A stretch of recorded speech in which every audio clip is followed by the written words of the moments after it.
我哋收工咧就最中意食嘢噶啦，食咗先啦。我哋而家咧見到呢個和牛，好吸引啊！油花咧好均勻，同埋即係一睇就知入口即溶啦。所以我帶咗佢翻嚟。俾晒我，我唔係食大餐咧都好少食嘅，有好多人咧都會特登問我，點解可以食咁多嘢？我都可以唔係太肥啦，都仲可以見得保持到啊！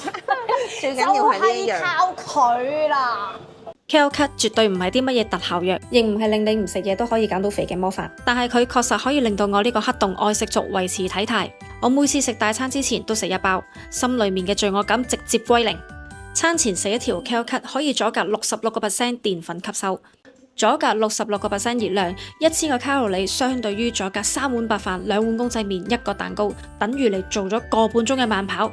食咗 Kale Cut 1星期之後，冇做運動情況底下，我都可以瘦到1至2 kg。Kale Cut 非常之易入口，美味，亦都可以當零食，攜帶亦都係非常方便。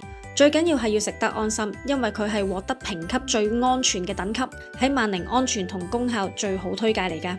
我喺市面上都試過好多種阻隔熱量嘅產品 ，Kale Cut 係最好味、最有效產品。另外，我介紹埋佢姊妹產品 Slim Pro 極瘦菌。將200億嘅瘦菌定直腸道，只要增加腸道嘅瘦菌，就可以提升基礎代謝，防止脂肪合成。每包含有200億活性益生菌，美味易入口，堅持食4星期，1個月分住都可以瘦2 kg。大家要記住 ，Kale Cut 係餐前食一包，阻隔熱量；而 Slim Pro 就係瞓前食一包，快速提升代謝。大家見到我成日周圍食好嘢，都有咁樣嘅體態，你就知道呢個產品非常有效啦！快啲即刻去萬寧買，